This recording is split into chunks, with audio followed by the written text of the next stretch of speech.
Hello, Neptune High students. Welcome back to Miku's Crackhouse.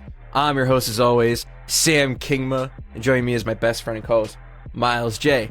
Myles, a long time ago, we used to be friends, but I haven't thought of you lately at all. That was so out of sync, by the way. I blame Riverside. I think we are talented singers. I know, me too. Can I just say, so first of all, I think, are you officially a Martian, Sam? Are you officially a Martian? Oh, I'm a Martian. I'm a mad Martian, bro. Is that the term for the fan base? I was watching it, I was like, if they don't call themselves the Martians, what's the point? For anyone who didn't hear last week, I got turned on to Veronica Mars. I also got turned on by Veronica Mars because Kristen Bell is... Kristen Bell is oh my god, dude. Kristen Bell, by the way, I got turned on to Veronica Mars because Myles turned me on to Veronica Mars. And it's just fucking awesome. That's just the best show ever. It's so sick. I knew that this would be the most Sam Core show because it's like the big things about it are the high school setting, which you're a big fan of. You like high school settings, but also the level of crimes and like the mysteries themselves are so nuts. Because I referenced Fillmore last week. Yeah. And I love Fillmore, but Fillmore, there's like the comedy element of like, oh, it's a baseball card racketeering ring, right? Like classic police procedural stuff, but with a kid attitude to it. Where like, yes, this takes place in high school. Yes, it stars teenagers and kids, and so like the issue is like on a school-wide scale, but the crimes themselves are like, oh, people are being scammed out of thousands of dollars because of a chat room, an internet chat room or whatever. You know, it's like, it's all like teenage stuff or like, yeah, no, a bunch of drugs went missing. People found crack cocaine in the locker of the shy Christian girl, and now Veronica's on the case. Like the crimes are insane. I know, it's awesome. It's so good. And like and you brought up Fillmore, another Disney show I was reminded of when watching it was Kim Possible, because you know how Kim Possible's got the meme of basically she is able to transport herself to all the missions due to favors she's owed from past successful missions. Yes. But what I like about Veronica Mars is it's the same shit, except we see her build out her catalog of people. And despite it being episodic, you're rewarded for watching the show in order. Not only because the overarching narrative is fucking supreme. It is supreme. It is so good. It's crispy. It is so good. I am so invested. I don't even know. I'm not even gonna lie, dude. I'm kind of nervous to make the thumbnail for this episode because I know I want to feature Veronica Mars stuff on it, and I'm worried I'm gonna be met with spoilers. Like, dude, I'm dead ass serious. I have not been this spoiler averse right now. The banner, the Hulu banner, because it's just like kind of generic picture of Kristen Bell. That's a good idea. That's a good idea. That should set you up nicely. Because like I don't want to like pop on Google or whatever and look up Kristen Bell, Veronica Mars, and it's her fucking putting a cap in Logan or something. I'd be like, Jesus Christ! I didn't need that spoiled. I think I mentioned this after texting you, and I was like, I would be impressed if you guessed who killed Lily Kane by the end of before the end of season 1, because I thought I was on the money. I genuinely thought I was on to something. My suspect changed like 4 or 5 times, and I was still wrong. Yeah, I need to. So I'm only 6 episodes into season 1 so far. And already I have so much to say. It is because Myles, you not only is it high school, which I'm also a big fan of, it is early 2000s high school. That's the big one. Everyone's got their necklaces, the little beaded like Logan's necklace is so 2000s. Yeah, the little shark tooth. It's so good. Oh, it's so juicy. and the flashbacks are so blue. I told you, right? You heard of Breaking Bad Mexico? Well, have you heard of Veronica Mars Past? Yeah, dude. We need to start getting color filters. So I'll be Breaking Bad Mexico, and you be Veronica Mars Past.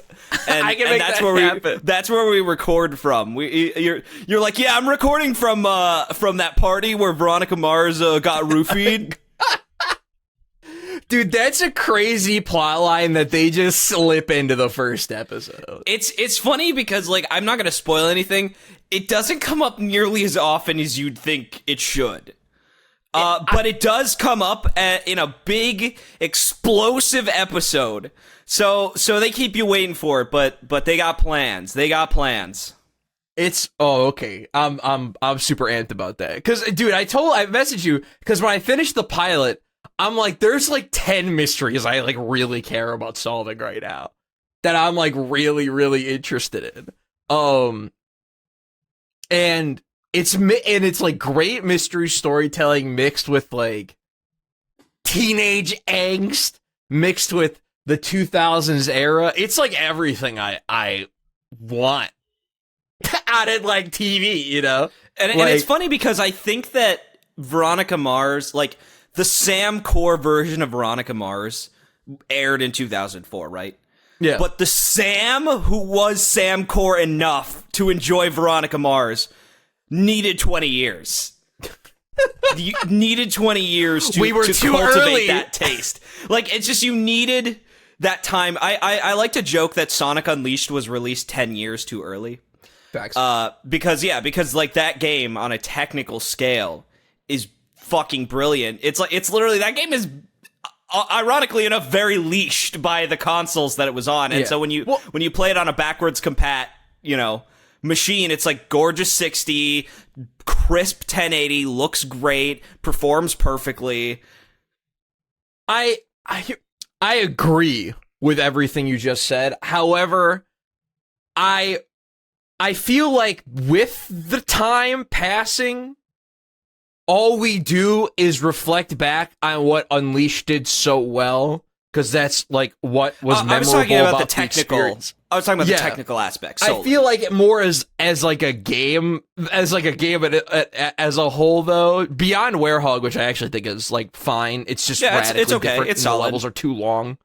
That's the real issue. Which, again, that goes back to what we always say, where people just don't know how to speak, so they just say, "Oh, Werehog sucks." It's like there's a specific problem there. It's like, no, Werehog wears me out, dude. The Wii. What's fucking sad is the Wii and PS2 versions fix the problem by splitting up the 40-minute levels into like 10-minute acts.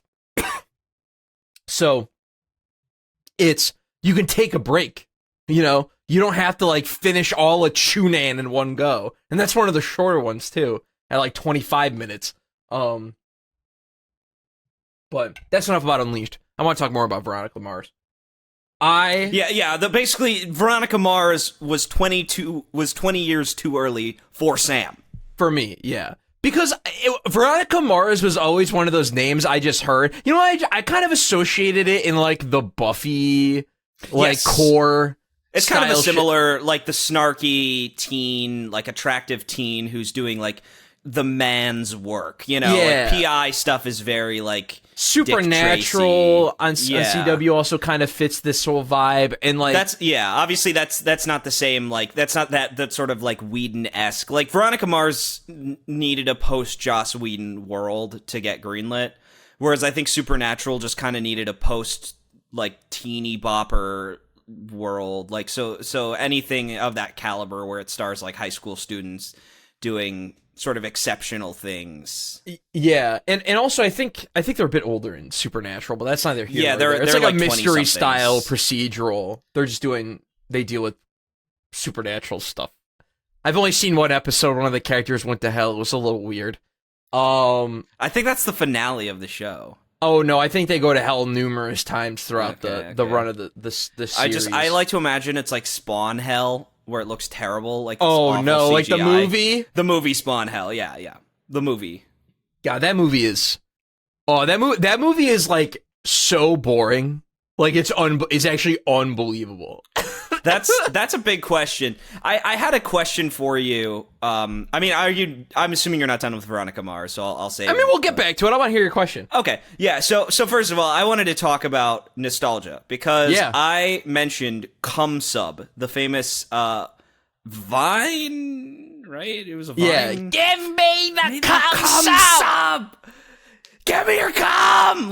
And so I mentioned that video because I was talking about the new not that new, but like the AI Whopper commercial, where it's like, you can fuck this burger. You can stick your dick all inside this burger, and it's in the voice of like the Whopper, the Burger King guy.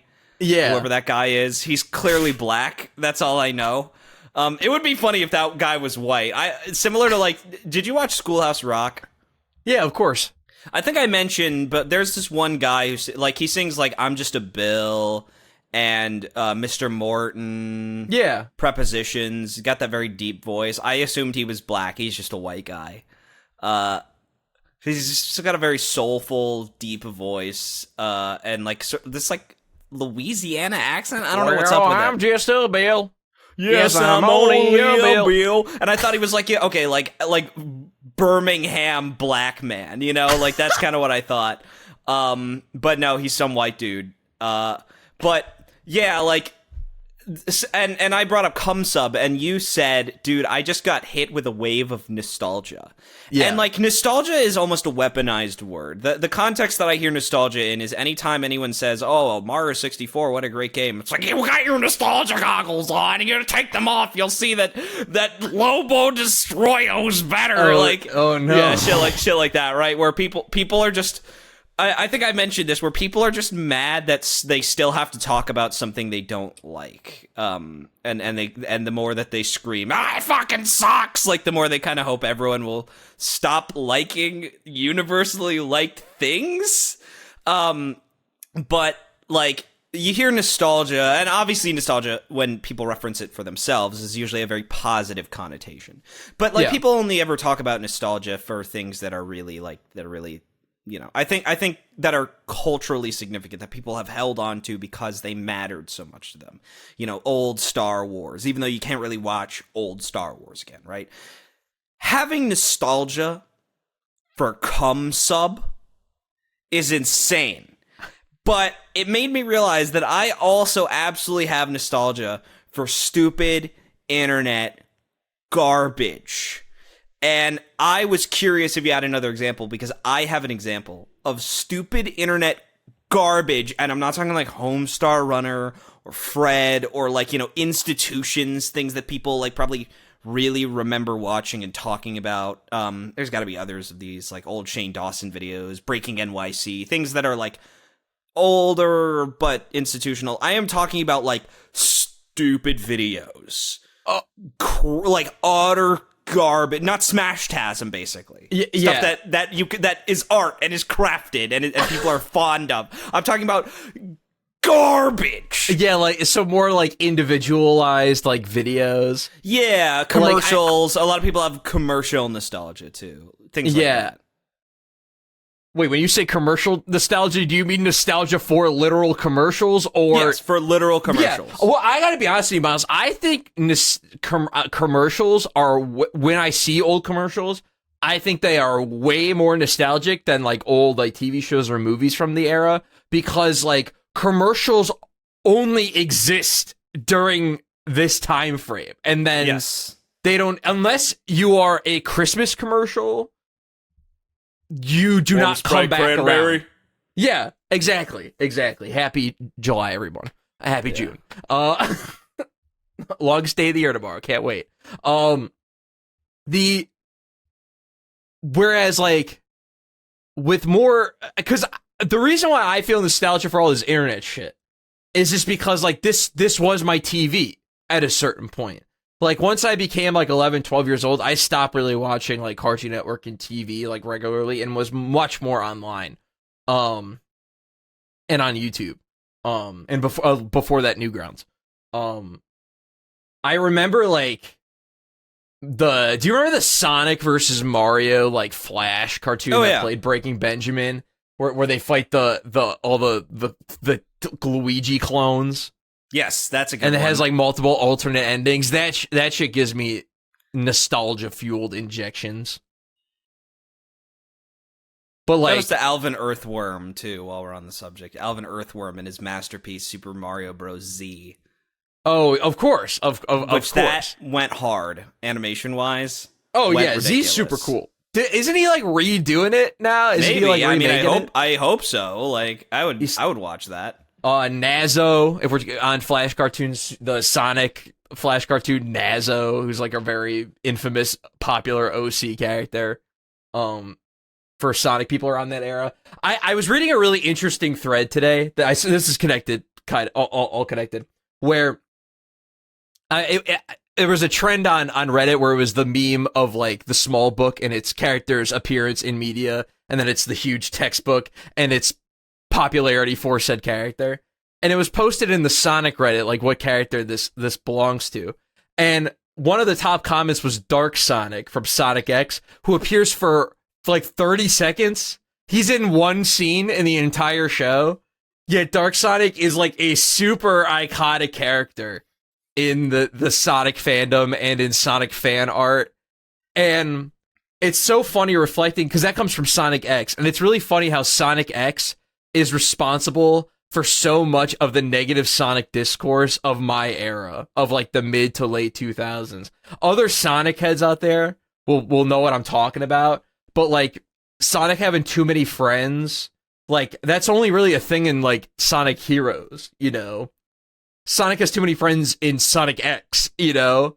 Like Chris Thorndike was annoying in Sonic X, yet I feel like that's not a name you've heard in years, Miles. Oh yeah, I bet you haven't thought about Chris Thorndike in years. Yeah. Because Sonic X is just not like this relevant thing anymore, because enough time has passed to where it's not airing anywhere. TV is not like this thing people still watch. You'd have to go out of your way as a Sonic fan to watch Sonic X if you're like, let's just say you're getting into Sonic and you're like 15 right now in 2023, and you're like getting into Sonic and you like the newer games or whatever, and you played some of the classics and you want to check out the other media. You have to seek out Sonic X. And it's not worth seeking. You know, but thinking about Dark Sonic gaming nostalgia. Yeah, it is weird what is nostalgic, because like I'm more nostalgic for games I played in high school than I am for games I played in child. I mean, the proof that I am like immune to nostalgia as a critical thing, and I think I just have this chip on my shoulder as like Ocarina of Time's strongest soldier in an era where, to be perfectly honest, 4% of the populace are trying to convince you it's a bad game. This is like not actually a real problem. Everyone likes this game for the most part. It's just a very loud amount of people who very much want you to know. Because you'll see a comment on like a top 10 Zelda games list that's like, yeah, Ocarina of Time's always gonna be my favorite, like 500 likes, and then someone's just like, yeah, the most overrated game ever, 30 likes, and it's like, no big deal, right? You know, like it's no big deal, but like the amount of just discourse that these people are trying to generate about how overrated it is, and especially the responses that it gets. The amount of people who are like, I agree, I disagree, like, it makes you think that it's bigger than it is. And so, like, there's all these arguments that bother me. Mario 64 is the exact same issue, by the way. Like, the more I see Mario 64, I would honestly say needs more soldiers. I think too many people are trying to deplatform Mario 64 nowadays. That's ridiculous. Ocarina of Time is still kind of like a whatever thing. Like, a lot of people don't really like it or dig it. But Zelda's such a I taste. feel like, I think that if someone doesn't like Ocarina of Time because they just don't dig Zelda, like, totally get it. Or, like, they just prefer the more, like, colorful Zeldas, I totally get it. Like Mario 64, it's the identity of Mario, so there's no aesthetic taste or problem there. Like Ocarina of Time, and Link to the Past, a lot of people are like, oh, it's too vanilla. Mario 64 looks and sounds roughly the same as every other Mario game. It's kind of all the same aesthetic and vibes, you know, very cozy, very, very whimsical, very creative. Same genre type, so you can't be... You know, you can't be... I mean, you could probably say I prefer the linear 3D Mario games to the open zone 3D Mario games. The open zone Mario game. Yeah, like, but for the most part, like, 2D and 3D Mario coexist in such a way that 2D and 3D Zelda don't, where, like, I feel like people who don't really like 3D Mario just kind of, they don't have to complain about it, whereas people who don't like 3D Zelda are salivating over the next 2D one. And so, like, there's no good reason why people should be this mad that Mario 64 is still so popular. And it is an obsession of mine. It is an obsession of mine that I'm just like, what's wrong with it? What's the problem? What is the problem? Are we all decided we got to get around this one? Because plenty of games have aged as bad, worse even. And some games people have just universally accepted, like, we're okay with this, we're just gonna let it die. Like GoldenEye, people are kind of okay with saying, yeah, GoldenEye, I don't know, it's not what it used to be. Yeah. But like Mario 64, people are like on the warpath every day, bringing this shit up, making tweets about how we finally accept Mario 64 is not that good. No, we can't. Shut up, stop it. And nostalgia is always, the nostalgia is always the big argument for that, right? But like, no one makes these fucking arguments for games that, I'm sorry, do survive thanks to nostalgia. Fucking Banjo-Kazooie, like, no offense to Banjo-Kazooie, of course, but it's not been influential. It's not been in the conversation. Well, no, other it's than not like these like video essays. It's not really irrelevant. Take it from a guy who fucking made a 50-minute, the fucking longest ass video on the internet about that fucking game. Its impact has kind of come and gone on a cultural level, on like a gaming cultural level. Right, and so no one's on the warpath to take down Banjo-Kazooie. Like, if someone doesn't like Banjo-Kazooie, there's not really shut anything up. to take down, because it's like a 9 out of 10. So it's... Well, I'm like, that's the thing. There are plenty of people who don't like Banjo-Kazooie, I'm sure, but like, they're not on the warpath because they don't have to hear about Banjo-Kazooie if they don't like it. Like, Donkey Kong 64 is one of these baffling games that no one brings up. It's not that influential. Oh, that game is considered not... I would say culturally a game is considered not good. Yeah, exactly. Right, but like, there are still people who are constantly bringing up like, well, at least it's not as bad as Donkey Kong 64. That game is terrible. And it's like, everyone agrees. What are you talking about? Why do you bring this back? But like, the reason I keep pointing this out is that like, nostalgia just doesn't matter to me, because the first game I ever played was Crash Bandicoot Warped. And I fucking will shit talk Crash Bandicoot Warped every fucking day of the week, fucking riding motorcycles and playing as Coco, riding on shit, riding on just actual fucking shitty ass controlling. Actually, they control all right, but like some of them are just not very fun. I love the Wave Racer. That's a good one though. Yeah. But like, it's not the mini games themselves. It's that There's they so take up so much of the experience. It's I think 45% of the game or something like that. Like 10 out of 25 levels. That math doesn't add up. Sorry. Yeah, that's pretty crazy. It's still a lot. It's still more than enough. If you want to count bosses, it's 11 out of 30, which is slightly better. But even then, yeah. Like, and so like, whenever I see people talk about like, oh, you know, you're just nostalgia blind, that's the only reason you like this game, it's like, no, that's not true. But if you're asking me why I still say Resident Evil Remake is better than Resident Evil 4, even though I've went through Resident Evil 4 30 times, and if you asked me which one I'd rather play now, it's Resident Evil 4, that's nostalgia.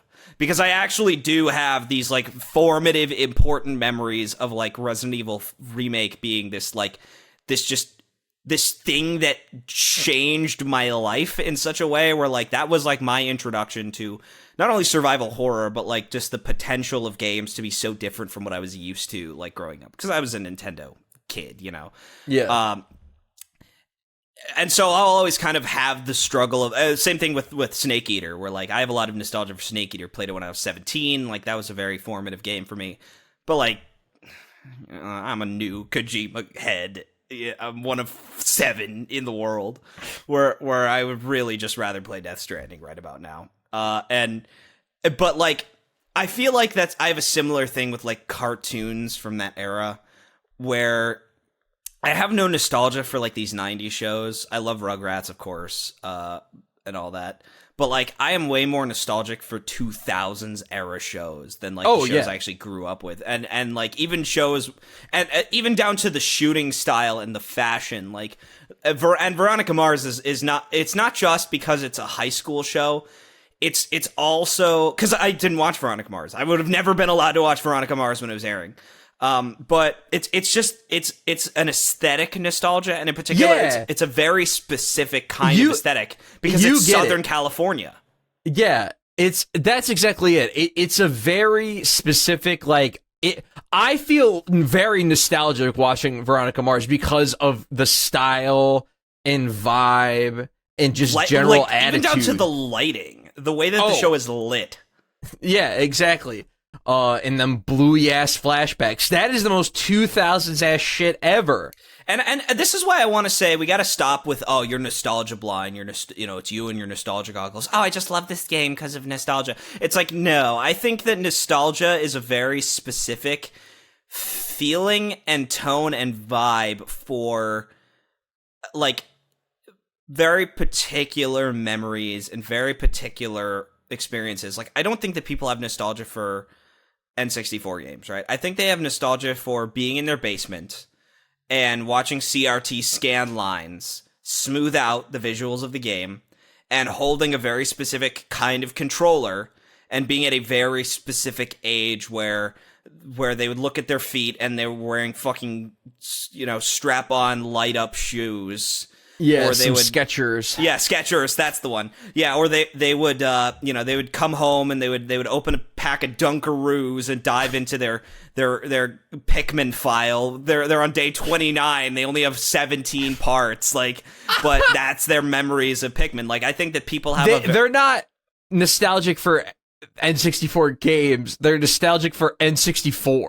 Like, but specifically the experience of having it. The environment that the N64 was in, for example, dark rooms late at night on Christmas. A lot of people have their Christmas when I got, Mario 64 and my N64, like, staying up late to play it. It was dark. It was Christmas. Like, I've heard a lot of these stories, especially in these, like, videos where people talk about, like, their experience with games or why they still like certain games despite having to put on the song and dance, the fucking minstrel show about, oh, this game's aged so much, but I still like it because I'm nostalgic. It's like, shut up. Fucking Why stop. don't you just stand by the gate?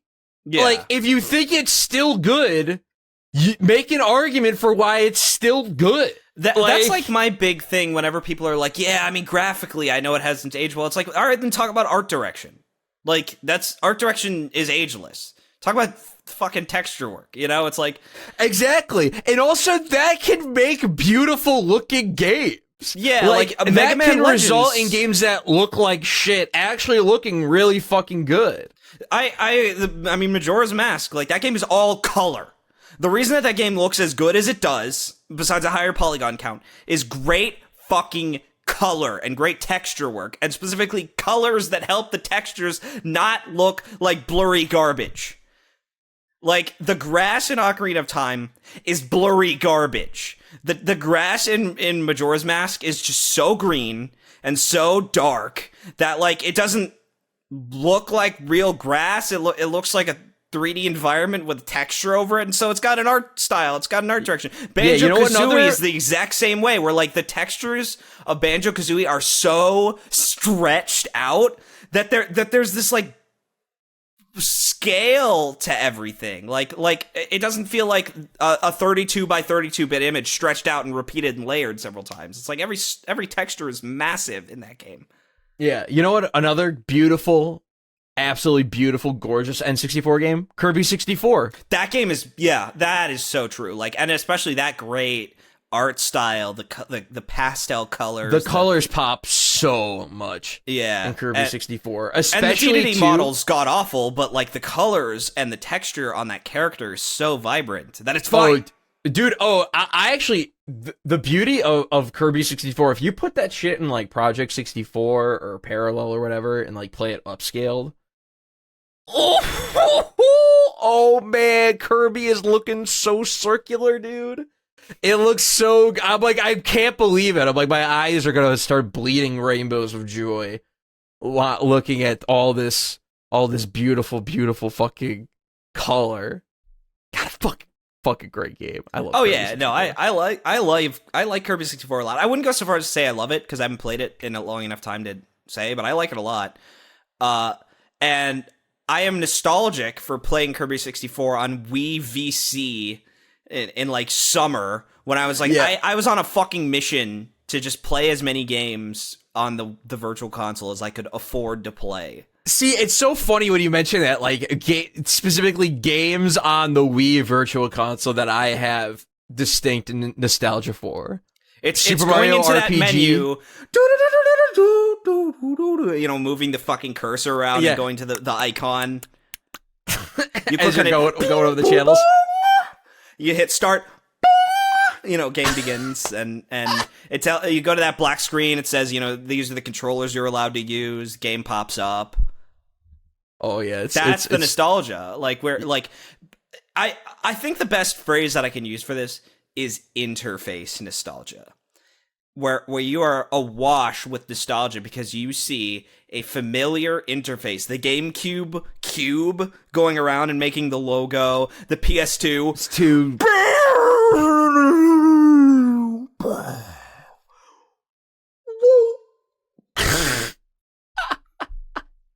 Even the PS3 is like violin strings, which I'm not going to impersonate because I can't do a violin. But oh, dude, I remember I heard I've heard the PS Vita, track that plays when you in its menu, like for the first time in a few years, like a couple months ago, and that gave me like a nostalgia hit. I'm like, oh yeah, forgot about this whole thing. Forgot about the bubbles and all this shit. I have a bizarre love of, like, when I get really... Because one of the songs that I'm most nostalgic for, and this is proof that I have no nostalgia from childhood, I have nostalgia from my early 20s, is I get so nostalgic about Hatsune Miku, Project Diva F2nd, and particularly sitting on the menu of that game. Like, Miku is in fucking angel prayer pose, floating in the middle of, like, a string of, like, cubes in this, like, digital room that's, like, brightly lit, and all the menus are just, like, cubes around her. And by the way, this was when I was starting to get really into, like, analyzing games, so I kept thinking, like, man, all this effort for the menu, like, that's kind of sick. That was probably someone's entire job during the duration of that game, was, like, just making this menu, because that was a yearly game. They just turned those out fairly quickly. So someone probably spent their entire, year developing and coding that menu and making the art assets for the menu, conceiving of the menu. Menus are so fucking important to the game. They're so important, experience. and people sleep on them. And they don't have to be Resident Evil 4 interactive, or like that menu matters. Like that attaché case is so important. Well, it's like in Resident Evil 4, it's like a mini game. The menu is like a mini game. It's a mini game, and it's a meta game too, because like how you stack your inventory basically affects like what you can even use. Like you might have to start sacrificing slots because you want to carry every possible weapon, or you might prioritize, okay, well, I can carry way more grenades now because I got rid of my shotgun, my riot gun. Now I only have the striker. Like, suddenly I can hoard grenades. Like, there is that metagame element to it. But, like, the Project Diva F2nd menu is important content. It's important to the game experience. And just, like, hearing that menu theme and seeing Miku in her prayer pose. And it's so funny because she's always wearing whatever outfit you wore in the last song you played. So, like, you could, like, so the outfit's always different, and there's always, like, a very specific nostalgia. Yeah, like, my heart is just bursting right now. I just feel so much about Project Diva F2nd, which I played for the first time when I was 20. And I'm nostalgic for the menu. And like I think that's what people are really nostalgic about. Yeah, you can be nostalgic about Veronica Mars because because you're nostalgic about 2000s era Southern California depictions.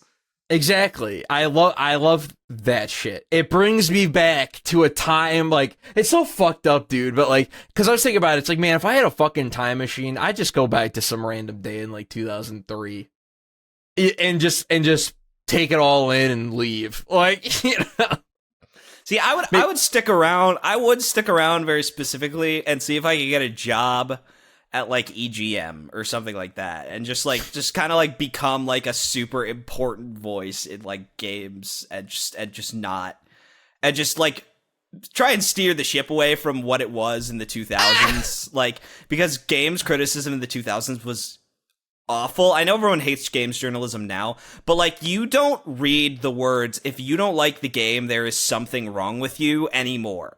You absolutely will read that. On the Super Bunny Hop video where he discussed like the top 100 Metacritic, which started my obsession with the Metacritic top 100. He went through, as well as the scores, he also went through sound bites, like to find like regular sound bites. And he found like in the 2000s, bigger and badder were two of the most like common words, as well as the phrase, if you don't like it, there's something wrong with you. And it's like, that shit doesn't show up in reviews anymore. No. That doesn't happen. No. It's one of these things where it's like, when you take the past as a whole and you really dissect it, it's just like, yeah, some stuff is better today and some stuff's worse today. I guess it just has always been That's like always this. how it is. You just don't have to. I was thinking about this. This is the first of my topics that I have on my phone, because I wrote this down. I said, why are people still joking about Trump in 2023? And like, I had the perfect moment to myself where like, because there is a Trump reference in Veronica Mars, but this is classic, like season 3, 2007 businessman Donald Trump. Yeah, like The Apprentice Donald Trump. Yeah, and it just kind of occurred to me, fired. like, I don't that era. Yeah, that era of Donald Trump. She still makes a joke about him being a sex pest, but like that might have just been a similar like. There's a couple 30 Rock jokes about Harvey Weinstein being a sex pest. Like that was just a case of maybe everyone knew, and there was just nothing anyone could do about it because he was just such a big deal. But like, I'm trying to think of the context of it. Yeah, she said she's going to bring pepper spray to New York or something in case that Trump character shows up, I think is the word that she uses. Like, just something nice and light and funny. Like, certainly not as politically charged as it would be today. And I was trying to think of when was the last time I heard anything about Trump, like, jokes-wise. And it's specifically from all these, like, liberals on Twitter. And like, these people who, like, their sense of humor hasn't picked up the slack yet. And it made me realize it is not picked up from 5 years ago. Well, that's what I realized. That joking about Trump is the liberal equivalent of still saying like triggered and special snowflake in 2023. It's the other side of the spectrum, same equivalent. Where like we're done. It's the reverse of the coin, the tail side. Whenever people are like, "Oh, are you a triggered little snowflake?" It's like, no, we're done. That was funny in 2014. We're done. Like, I bet you voted for Donald Trump. We're done. We're done with Donald Trump. He's out of the White House, literally suplexed by Jeffrey Epstein. Look it up. It's in the history book. Did you all forget? The ladder match? The Chutes and Ladders match? Come on, iconic. When Joe Biden broke his leg? Come on, really? He couldn't step up and be president, couldn't climb the ladder to the briefcase? Yeah, geez ridiculous. Louise. Yes. I just wish people would just catch the fuck up. And like, and it is really funny, and especially talking about politics and old shows. How about that transgender episode? Oh, okay. So, Veronica Mars episode 3 is one of the like most hysterical, craziest episodes of TV you can watch with a modern lens. Because it is so like I have a feeling now, Myles, let me know if this tracks for you before we actually dive in, because let me just say it's not the ending that is the only thing that is interesting. The entire setup and plot of the episode is cracked out. Yeah.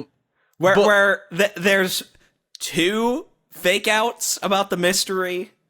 I feel whether it's legitimate or not, like all sorts of things. Yeah, I feel like this episode does a lot of heavy lifting in making Veronica Mars not a fondly remembered or rewatch show in the modern day, because I feel like most people who would want to watch Veronica Mars would not be down with the contents of this episode. But anyways, let's get into it.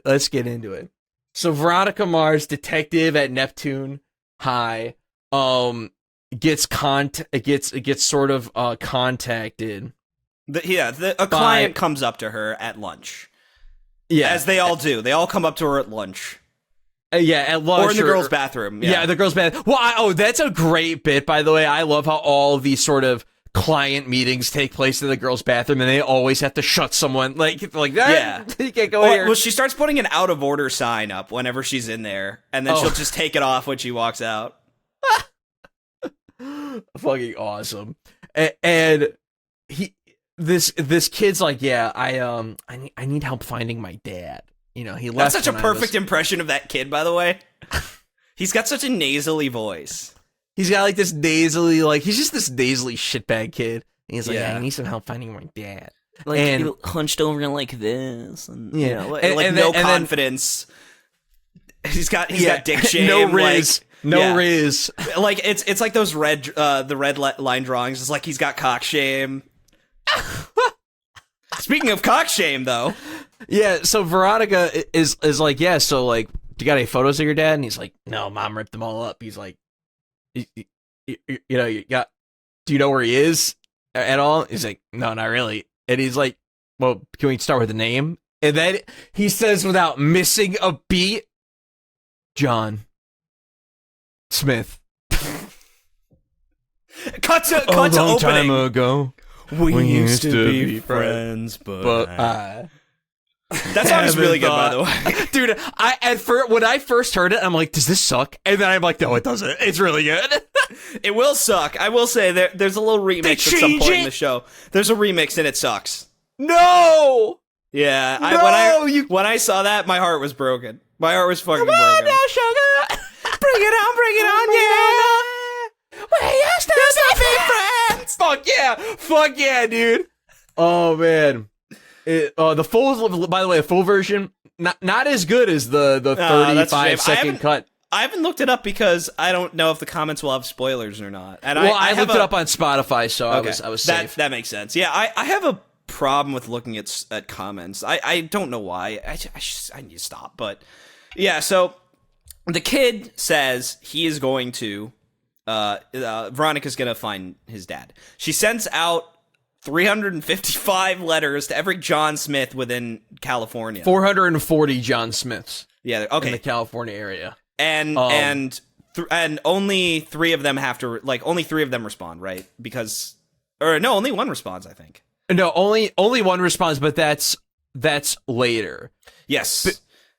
Because the kid is lying. His dad died 10 years ago, and he's just using this as an excuse to hang out with Veronica because he thinks Veronica's a 9, as discussed in the episode, opening stinger. The other thing I have to say about this show, the cold opens are 9 minutes long.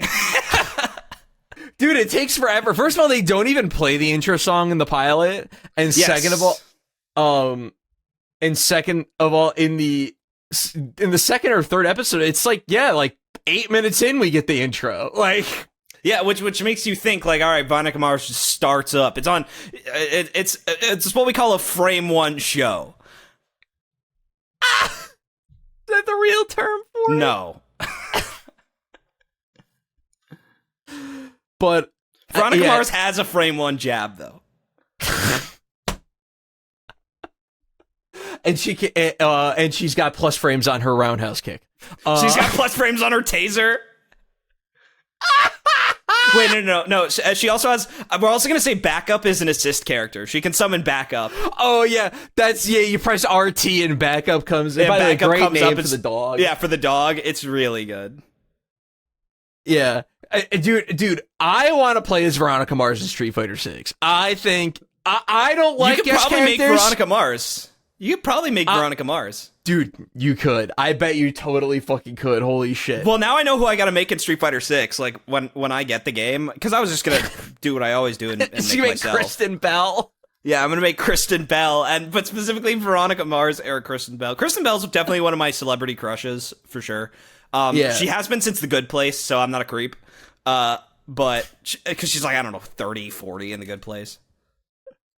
Yeah, how old was she when she filmed Veronica Mars? I mean, she's probably older than a teenager. I imagine. I was thinking probably young 20s, right? Yeah, probably most early 20s. I think a lot of them. Oh, this is a fun fact before we get back to the show. Jason Dohring, who plays Logan Eccles. Yeah. I kept being like, why is he so familiar to me? Why do I know his voice so well?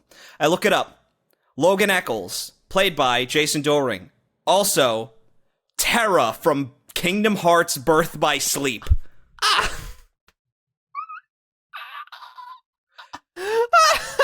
And by the way, I thought he couldn't act because he's god-awful in that game. So is Aqua, to be fair. Aqua's even fucking worse, I would argue. But no, he's actually fucking excellent as He's Logan. got some fucking... Dude, he's good in this show. Although I will have to say, we got to... Because you brought Logan up, we got to talk about this. How did Logan pull Lily King, dog? Like, how did he pull that? How did he pull... The more you see about Lily, the more it makes a lot of sense. The more it makes a lot of sense.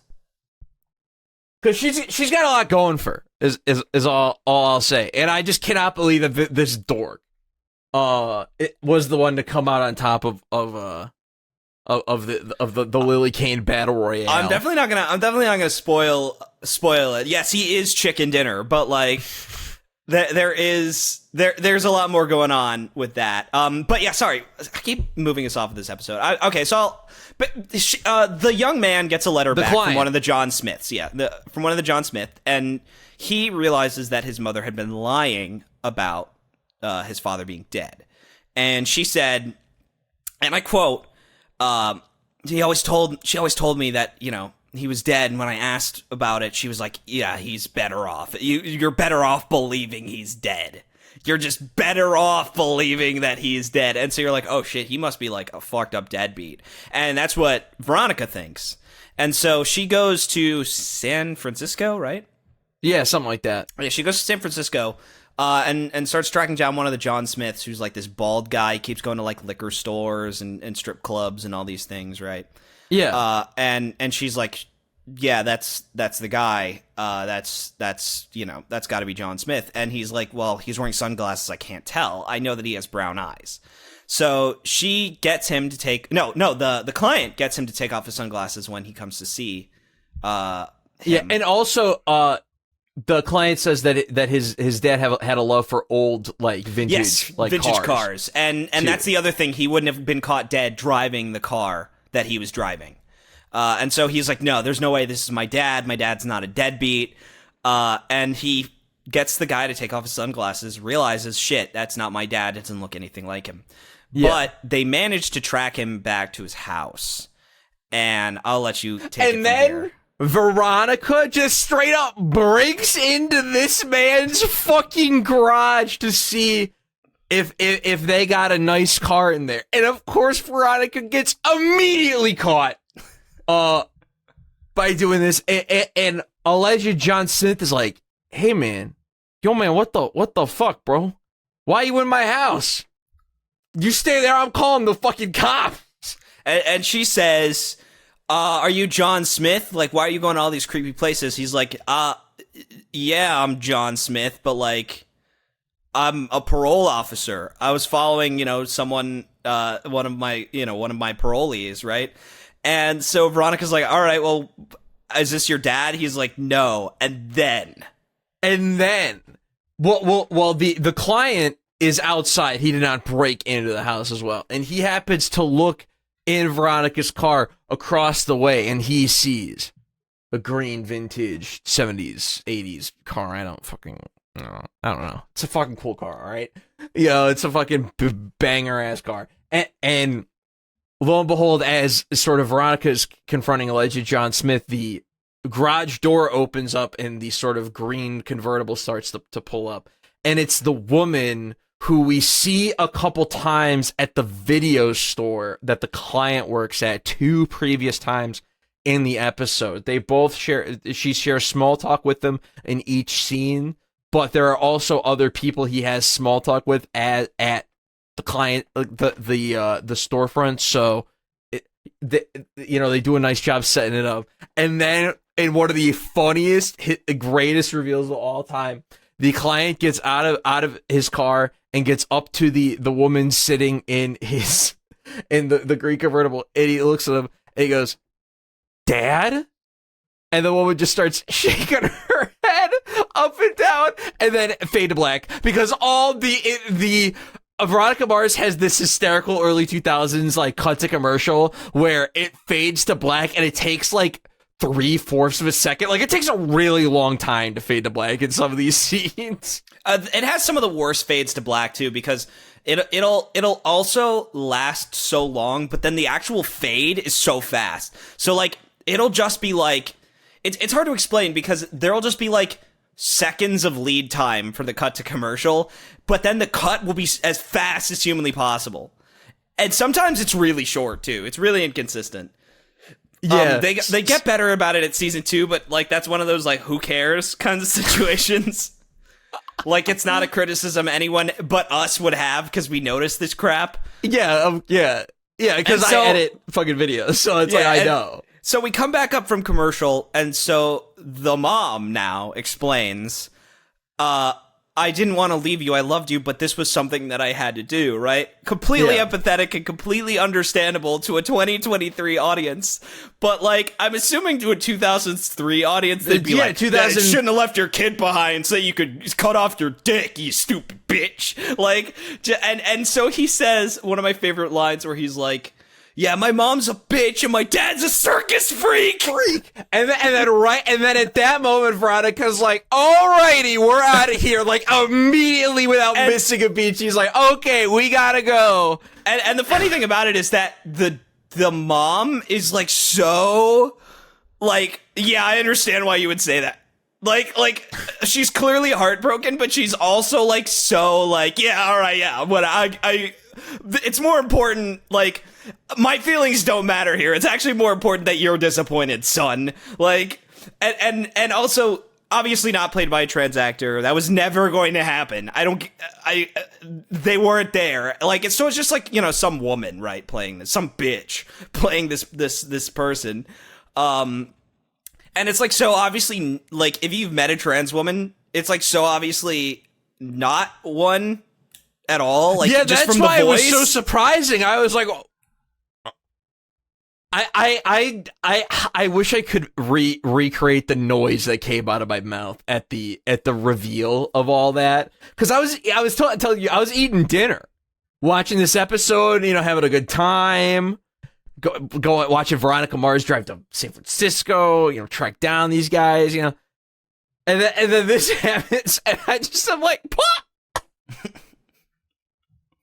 It's actually like I remember watching that and just being like, and I think our sense of humor makes it clear, like, politics aside, none of us care about like problematic depictions of these kinds of things. Like, it's the 2000s, I get it, you know. By the way, shit from this year is going to be problematic in 2040, whatever. Like, exactly. You just can't be mad that it was a different time, in my personal opinion. But like that actually, when he calls her a circus freak, I was like, damn, all right, I know what year this is. Yeah, definitely. It's definitely that would not fly today under any circumstance. Yeah, like that character would not receive the level of sympathy that he does from the show. Yeah. Well, to be fair, the scene immediately following that is a decent conversation between Veronica and the client. It's not like the show's it's not like this episode's like hateful or anything, because he does learn to accept his mom back into his life, right? Yeah. Like, and yeah, Veronica says like she drove 80 miles. Oh, but 90 miles. Here's the thing. They're still saying your dad, like, which is really funny.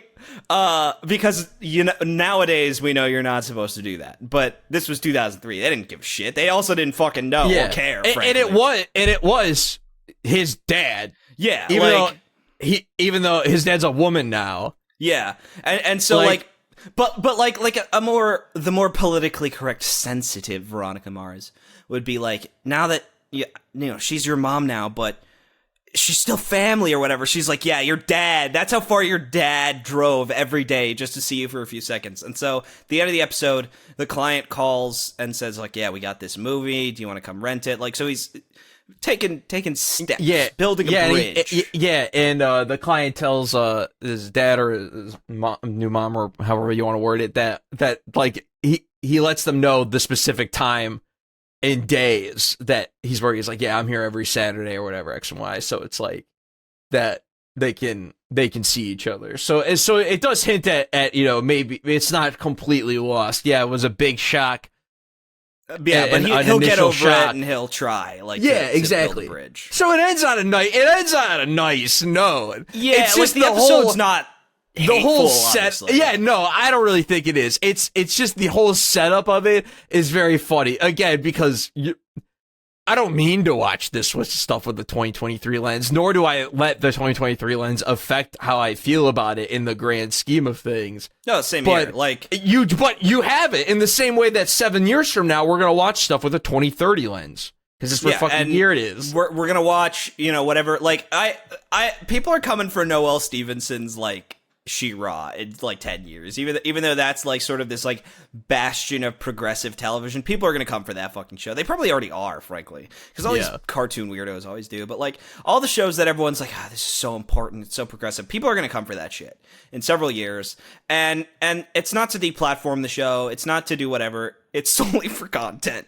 It's solely to get clicks, right? Like I'm sure that there's some YouTuber like Big Joel who would rewatch Veronica Mars and would make a video about it, but they'd have to mention, fucking politics. Like, the fact that Logan and Weevil just trade racial slurs with each other is so insane. Like, that they could just get into this pissing contest about, like, who can say the worst thing.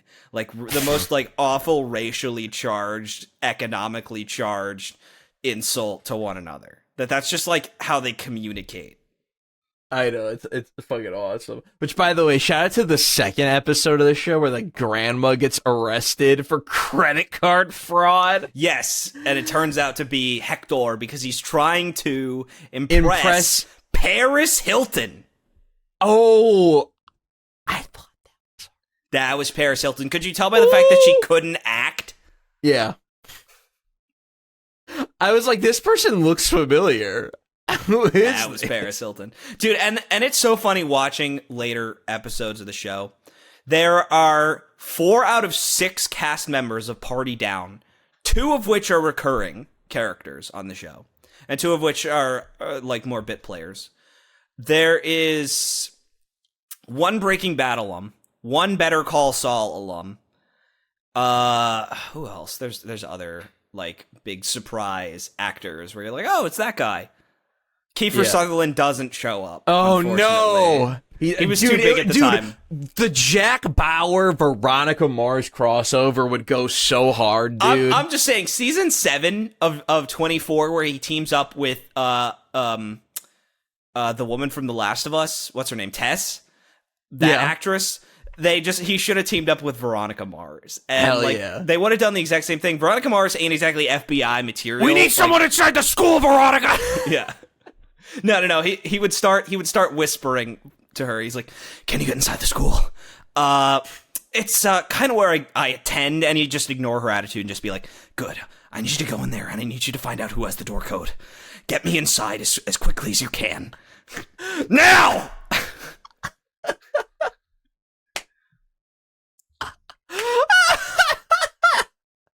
That was awesome. Oh man, I love 2000s TV, dude. I gotta watch all the like 2000s heat. I gotta watch Ally McBeal.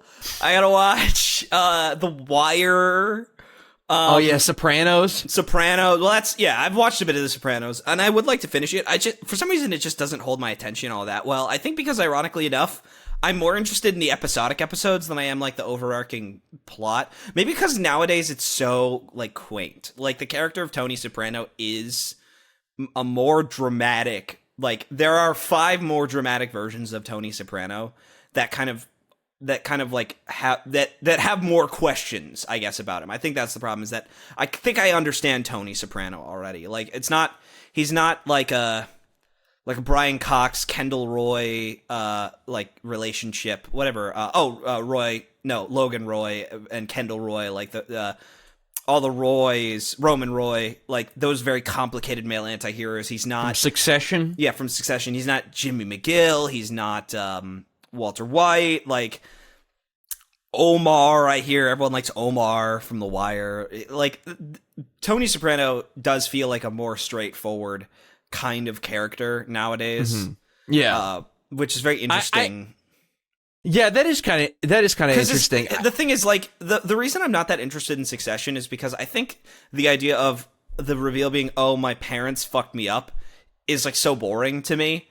I know it's true, and I know everyone feels this way, and I know it's probably, like, really relatable for the writer, really relatable for every fucking person writing a Disney movie, but, like, whenever the reveal is like, oh, my parents really messed me up, I don't care. Like, I think it's fine when it's a teen and the parent is still in their life, which is why, like, Logan is interesting, or, you know, the Kane family is so interesting in Veronica Mars.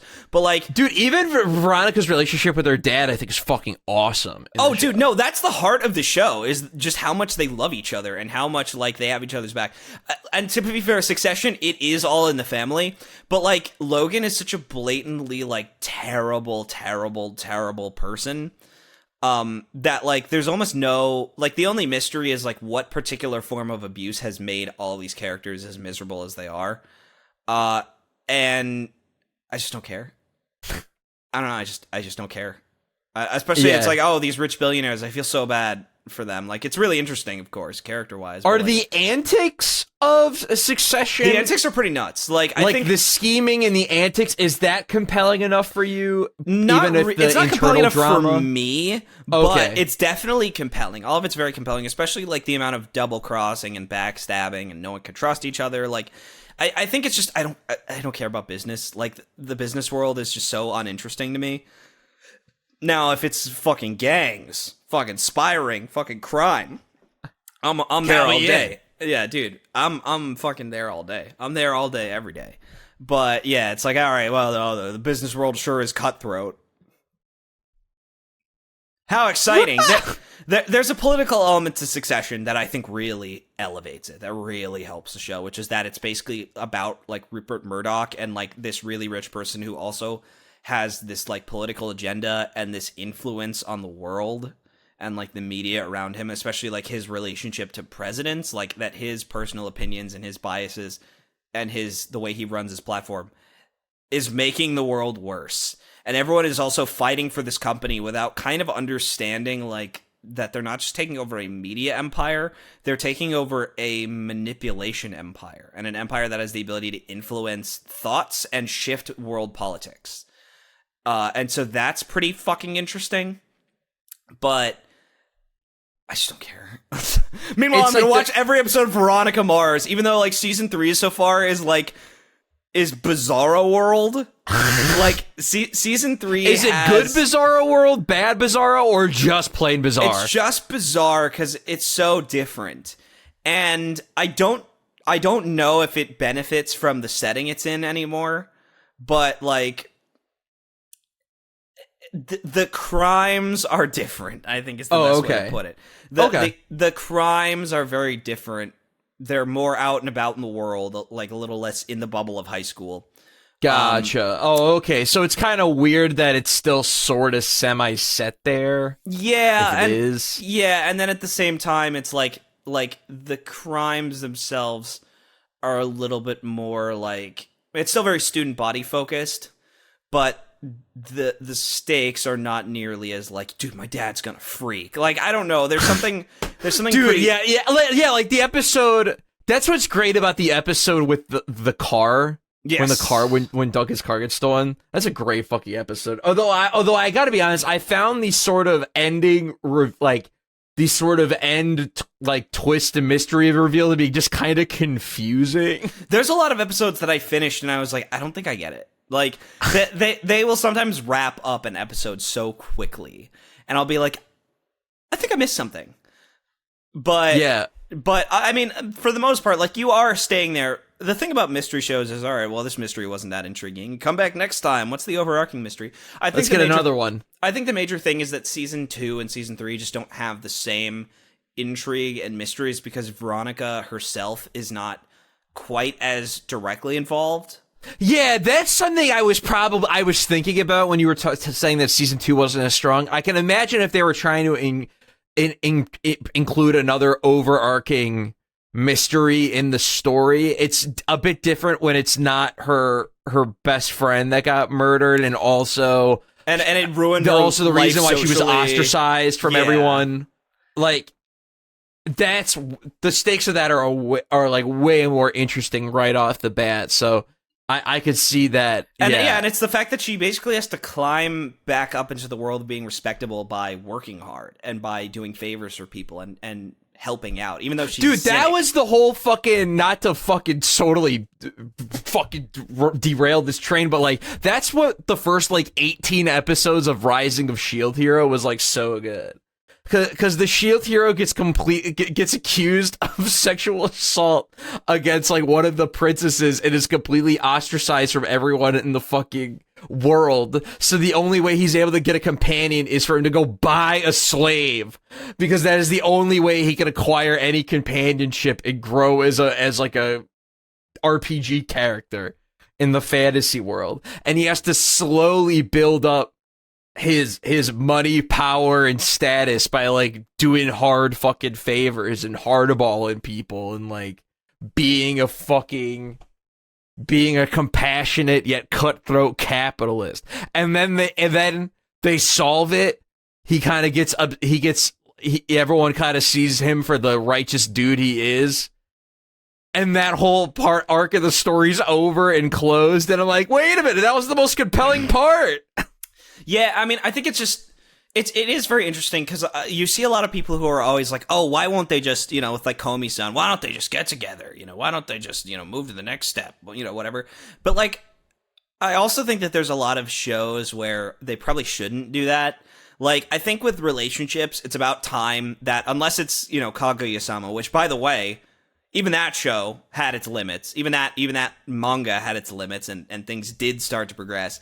Like, other than that, like a show like Rising of the Shield Hero might be more interesting as an episodic story where he's only back at the top at the very end, right? Or like in time exactly, where that's like the conclusion to the whole like overarching narrative of what's going on. Because like, whereas like with something like ReZero, for the, I think there's 50 total episodes of that currently exist, and season 3 will give us hopefully like 24, 25 more.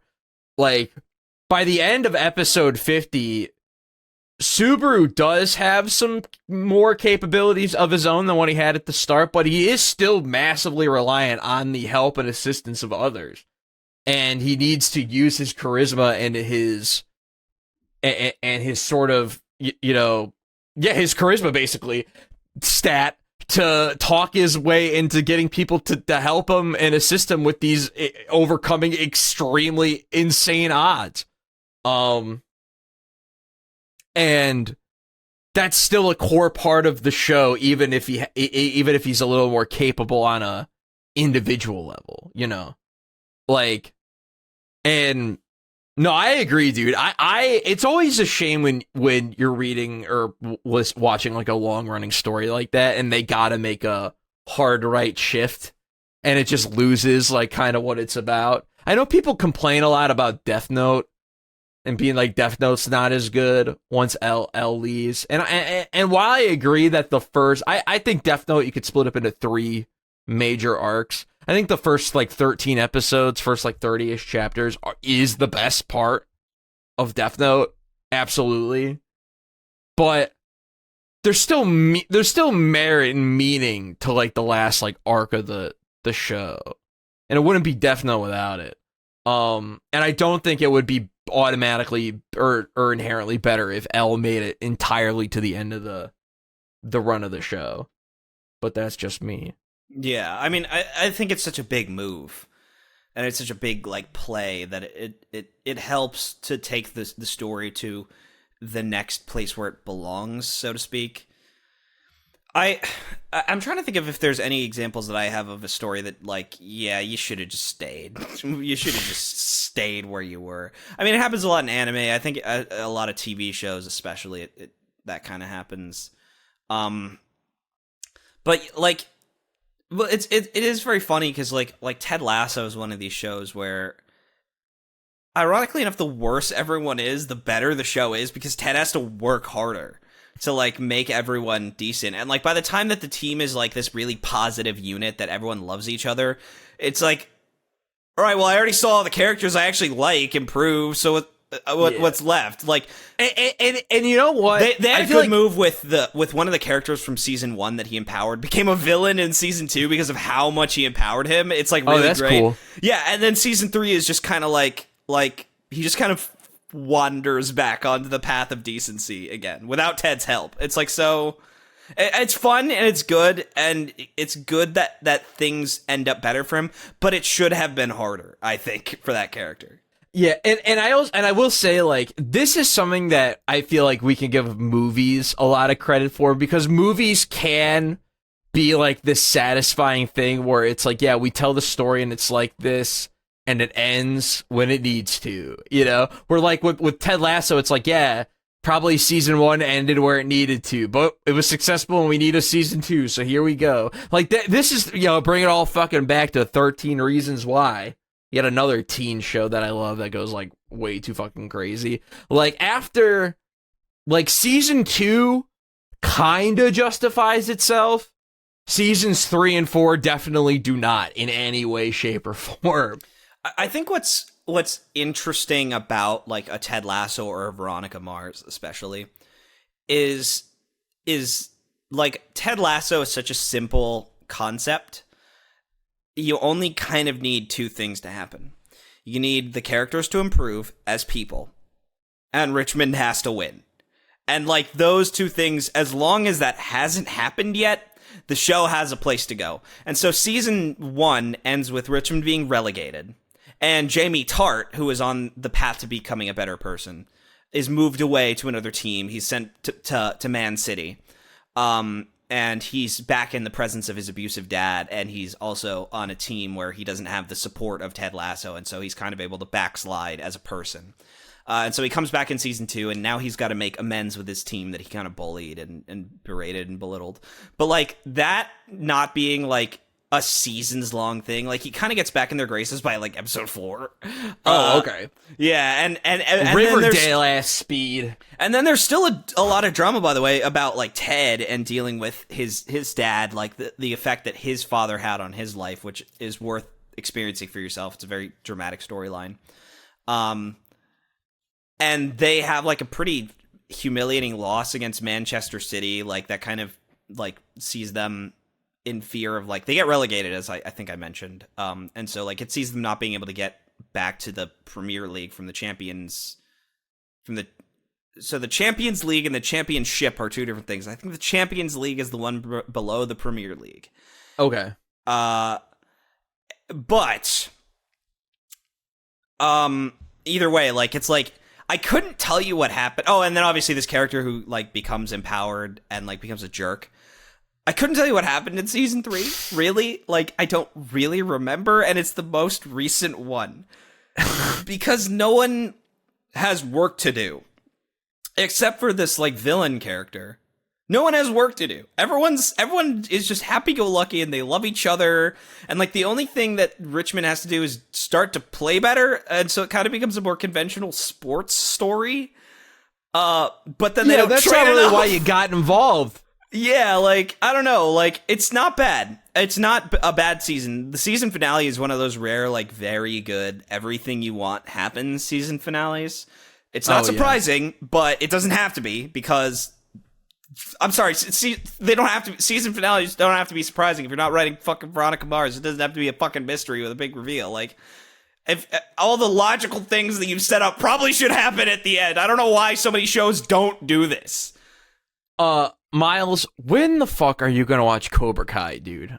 I need to. I know I would like Cobra Kai. It seems I think you would up my fucking alley. love Cobra Kai, dude. You know what's funny? On the subject of fist fights with Cobra Kai, Yeah. I saw Creed 3 recently. Oh, what'd you think of that movie? Have you seen any of the Creeds? No, I've only seen Rocky 3. That is so you. That is so you. I like Rocky. I haven't seen them all, and I hear a lot of them are not really worth watching, but I've seen all the Creeds. And Creed 3 is very good. Creed 1 and 2 are very good. I don't really have any like special affinity to any of the Creed films, even though I like boxing and I like underdog stories, and I like fucking fist fights. But I think I like fist fights between two men who hate each other. And the idea of like a boxing ring, like, yeah, there's a sports story, there's excitement. To be fair, I think Creed 2 might be my favorite, even though I have a feeling Creed 2 is probably the worst rated one. Because it's written by Sylvester Stallone, so it's fairly kind of cheesy, as opposed to Creed 3, Creed 1 and 3, which was written by Ryan Coogler, who executive produced Space Jam: A New Legacy. And did nothing else of value whatsoever. Ryan Coogler has absolutely done nothing else. Whatever, it doesn't matter. I don't care. The joke is he did Black Panther, the only Marvel movie that almost won an Oscar. But, and I have nothing more to say about that. That's awesome. Black Panther, Space Jam, A New Legacy. Are they connected? And Creed. And then Creed. He's done other stuff. He did Fruitvale Station, which I've seen, and that's a great movie. Very, very, like, I call it black cry porn. Like Precious. Precious is the most black cry porn movie I've ever seen. Where it's specifically about... What is this movie? It's about a 16-year-old obese black girl played by Gabourey Sidibe who is pregnant in high school. And it's just about, and she's like abused by her mom. Obviously, shit's tough on the streets. Like, just like very specifically, like a movie that's sad because it's such a tragic and harsh reflection of the actual fucking realities of being a disenfranchised Black American, right? And so, Fruitvale Station's about basically the murder, like the unjust murder of a black. Just like citizen, like he's just a guy, right? Like because he was. Oh, is it based on a true story or something? Yeah, or he was just. Yeah, and it's the day before he died, like, or the day that he died, like on New Year's, he was shot at Fruitvale Station by just a cop for kind of mouthing off to the cop and for standing up for himself. And the thing is, he's a flawed person. Like, you know, he dealt weed for a living. He was like, his mom like rejected him as a person. He didn't really. I think he was like in and out of his son's life or something along those lines. And so it, you know, obviously it's a case of like, no one deserves this. Like, it doesn't matter who the person is. No one deserves to just die, like be shot to death for the color of their skin. So it's a very poignant and great film. And especially the fact that they don't turn him into a fucking angel, like, which would just be the most like, if white people made that movie, that would be the most easy thing for them to do. But like, it's kind of called Green Book, right? The Green Book, yeah. Which to be fair, I think the Green Book is like, it's based on like an actual book. Yeah, I didn't. It. Yeah, and so I can't really say like. Wait a minute. What, you mean the Green Book or a book that the movie is based on that is about the green? I'm not sure. I think it's a book called The Green Book, or it's about the story of the Green Book. I don't know. Okay.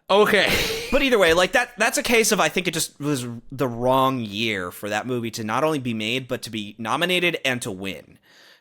Especially because of just how tough things were in America, race relations wise. I mean, it always is, frankly, but like, it's probably the most controversial like black snub since Do the Right Thing versus Driving Miss Daisy.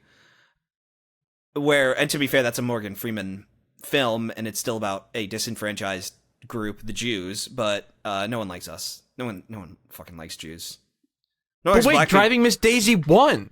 It did, but everyone was mad because it beat Do the Right Thing. Do the Right Thing is the better movie, to be fair. Yeah, Do the Right Thing's awesome. Do the Right Thing's fucking incredible, but like no one's like, well, you know, at least it's about. No one gives a shit. No one gives a fuck that it was about Jews. The only respectable movie about Jews to win an Oscar is fucking Schindler's List. Schindler's List. Yeah, and that movie's based as fuck. Not a hot take. But, yeah, so Ryan Coogler's done a lot of great movies. He did not direct Creed 3. Michael B. Jordan directed Creed 3, who was also Apollo, or Adonis Creed. He also plays Adonis Creed in those films. And I think Michael B. Jordan might like anime. Yeah, because this is what I've heard about the movie. Because it's like it's like Hajime no Ippo, right? Especially the ending. They fight in the mind, right? Yes, the ending is really anime as fuck, where they enter a mental space where it's like there's pure silence and there's no spectators, and it's just them yelling and punching. And just and in like Gurren Lagann style, just like slugfest fist fight in the mental world. And here's the thing. It's not the best fist fight I've ever seen. It's not the best fight in the mental or metaphysical representative world I've ever seen, right? It's because it's still, still a big tentpole Hollywood film. But it just made me realize, it's like, why the fuck don't we get more black people who like anime, and the villain is an incarcerated motherfucker with a mean jab cross who's been in prison for 20 years and is built like a Why Gundam are they character. fighting? Why are they fighting? So he was arrested for shooting someone, or for shooting someone, or for assault, something along those lines. I don't remember the charges because I only cared about the fight at the end. It's a good movie, actually, but I genuinely don't remember. I will say, one of the fastest moving movies, despite almost all of it just being like dialogue and people talking about the past and shit. I was actually shocked because I thought we were only 35 minutes into the film when I found out we were 117 minutes into the film. Oh, wow. So that's a pretty... 1 hour and 17 minutes into the film. Sorry, not 170. Yeah. 1 hour I was gonna be like, 17. shit, man. It's like 2 hours. The movie's only 2 hours long, like, to be fair. But he gets out of prison, and he kind of tricks Adonis Creed into thinking, like, yeah, I'm on your side. Like, I'd really like it if you gave me a chance to be in the ring, to be a contender. And in actuality, he is like the boxing equivalent of a usurper king. Like, he uses underhanded tactics to get in the ring and to knock out the heavyweight champion. Dude, one of my favorite sports anime villain archetypes, the cheater. Oh, Myles, dude. Kuroko no Basket has two encounters in the show where they go up against cheaters, and it's so fucking good. It's so fucking good. So dude. the thing is, he's not a cheater. Like, so what he does is he manipulates events to allow himself to get an exhibition match against the world champion, the heavyweight champion at the time, right? But in the actual ring, he just wins. But he does use a lot of, like, dirty moves and questionable moves. And in particular, he would use, like, at one point he uses a clinch to block the ref's view, even though this doesn't make any fucking sense because the audience would have seen it and the camera would have picked it up. I don't know. But he uses it to, like, knee him in the ribs, while the ref can't fucking see. He cuts his face with his elbow at one point. Like, just, like, I Sharpest thought... part of the body. Yeah, I thought the character was gonna fucking die in the ring. Like, and so he's actually just a fucking, like, beast in the ring. He just goes in angry and ready to beat shit up, and then when Adonis comes, he's like, yeah, what, do you think I actually fucking liked you? You abandoned me and you left me in prison for 20 years, piece of shit. And so he starts me to die. You left me to die. Give me the prison slop. And so he starts, like, shit talking him on Twitter and in interviews and stuff to get Adonis to come and fight him. And so Adonis has got to set the record straight. In particular, he's got to beat the demons out of him. And it actually does end up in a mind world. And it needed to be completely silent. It had, like, mood music. It just needed to be the Metal Gear Solid 4 before you fight Ocelot cutscene, where there's just no music for, like, 2 minutes.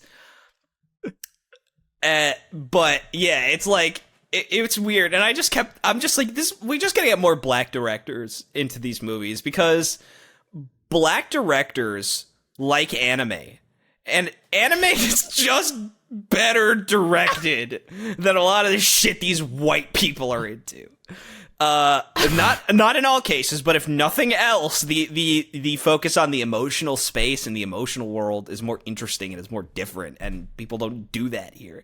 And not to mention, we'll get more villains that are just angry ex-cons, or just like people who are just like displaced and disenfranchised and are fucking mad, instead of like all these Marvel movies where it's like Zemo or whatever his name, like his entire plan is sitting there being like, my family was in Cordova. Everyone had fucking family in Cordova. That shit, that was no one's fucking fault. Why you gotta take revenge? Because what makes you so special, yeah, because your Zemo? cousin was in Cordova when the Avengers 2 happened. It's like, oh, what makes you so fucking important? Meanwhile, the only motivation this guy needs is like, yeah, you were my friend and you abandoned me. And that's every anime ever, by the way. That's fucking Isamu in Shin Megami Tensei 3, Nocturne. It's fucking Sasuke. He's really cool. Like, Sakura, the beautiful. Yeah, I'm sure there's one of these guys in One Piece who's mad that Luffy didn't bring him up with him. Like, this is the most anime fucking thing ever. Is like, yeah, you didn't bring, you left me behind, and now I'm gonna spend my entire fucking life to become your worst nightmare. That shit is so awesome, and white people don't do it, and they need to. I'm just playing this up. I'm sure there's plenty of movies. Well, you gotta watch Zemo. Well, I think what you need, Miles, is you need to watch shows written by the women drama shows, because I feel like those have characters where it's like, I'm gonna ruin your fucking life, bitch. And it's like, that shit is awesome, by the way. I love that half of Veronica Mars is hateful bitches trying to ruin each other's lives. It's so good. There's just something about what Veronica Mars hits this like beautiful note for me, where it's about high schoolers getting so wrapped up in their fucking drama that they commit these heinous crimes. Heinous, serious crimes, and it's just so funny to me. Framing people for like armed robbery or like ruining their social reputation and credit. It's like, it's awesome. It's awesome. And it's like, Hector wants to fucking bull out with Paris Hilton, so he's gonna fucking make his grandma a credit card fraudster in order to do it. There's some insane fucking plots, dude. And you know what the best part of that episode is too, by the way? One of like the major twists of that episode? The grandma knows that Hector did it and is like, yeah, Weevil can serve 4 months. He's only 17. He'll get out. Yeah, Hector's 18. Like, that's the problem. He'll be tried as an adult. They'll treat it a lot more serious with him. And she's just letting this all happen. And it's like, well, wow, that's pragmatism for you. I know, dude. That's kind of like, that's a cool twist on the fucking show. And you know what I realized too, around like episode like 6, like 5 or 6 of Veronica Mars? Like, all the major characters are in grief right now. Yes. Like, which makes it really interesting, because Logan in the first 2 episodes just comes off as like this total, like, he's just going to be a total antagonist dick all the time. And you realize, like, in episode like 5 or 6, when he makes the video for the Lily. Bum fights. Yeah. Have you gotten to the bum fights yet? No, not the bum fights. Oh my god. Sorry, like, when you're talking about the video, all I can think about is the bum fights. Okay, I'm sure I can't wait to get there. You want to talk about 2000s nostalgia, the word bum fights is 2000s nostalgia. Very. Not to be confused with Boy Fights, the successful video of Job and Michael Bluth fighting each other. Fucking awesome. What happened to us, Sam? We're referencing American TV shows. I know, we're broken, man. We're broken. All we talk about is Veronica Mars at 24. And well, it's just very funny because like we're this anime aesthetic podcast and we're talking about 2000 shows. But the problem is that you're keeping up with manga, obviously. You're keeping up. Yeah, I read manga all the time. But like, all I do is play Tears of the Kingdom now, like, and watch television with my mother, and yeah. And that's my life at the moment. And like, hopefully, I don't want to talk too much about this, but like, Final Fantasy 16 is coming out in 3 days, I think. Did you just decide to X-nay the demo? Like, you don't want to play it? Yeah, like, I'm not done with Tears of the Kingdom yet, and like, a part of me is like, you know what? That's fine. I'll just avoid spoilers about FF16 and I'll play it when I'm fucking ready. Like, I'm not gonna treat this like a fucking the game's obligation. Already out in the wild right now. You're gonna have to avoid spoilers right now anyways. What's one more month? Yeah, exactly. Like, I'll play it when I'm fucking ready, even if that means never. Like, everyone should do this, by the way. Everyone should just stop buying games and only play them when you actually like want to play them. Because if you wait, the game is going to be more stable every single time without fail. There'll be patches to improve the performance stability, and there are also general gameplay updates. Like, did you see? Probably not, because you're not a CD Projekt Red fan. But Cyberpunk 2077. I'm at least following the Cyberpunk, like, because I'm a big fan of the comeback story, like No Man's Sky. Like, even though Cyberpunk, like, I have no empathy for, because like that was the most overhyped like game by not even CD Projekt Red, just by people. Like these diehard CDPR fans who just like couldn't fathom them falling prey to what any company could fall prey to, which was excessive demand by their producers. Yeah. Like, I have no empathy for it, because I have empathy for the product. And also to the last gen ports of that game. But yeah, the last gen ports of that game really totally are the reason why its reputation is so fucking horrible, even though it was also very busted and glitchy on PC at launch, and its performance was quite whack.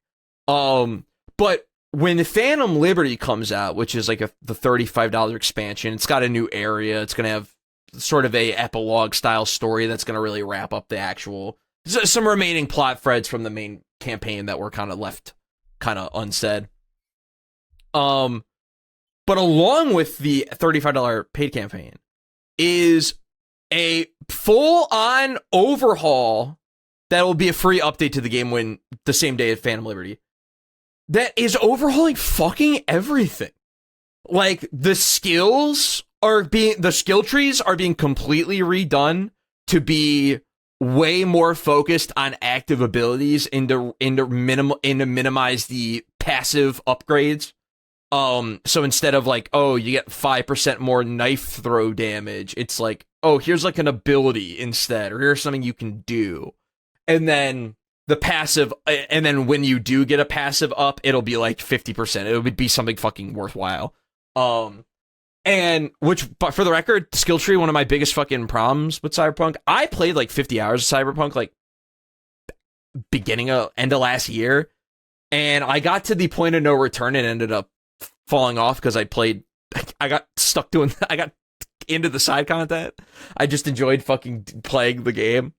And I think it's really good, but what sucks is you kind of have to like get in it. You gotta get like 15, 20 hours in it before you were able to really like build out a meaningful build and play the game in a unique, fun way. You know what's odd, actually, and it's a very interesting thing, because obviously I've been playing a lot of Tears of the Kingdom, but like if you're interested in the building aspect of Tears of the Kingdom, that is like, all right, well, you got to put in some sweat equity.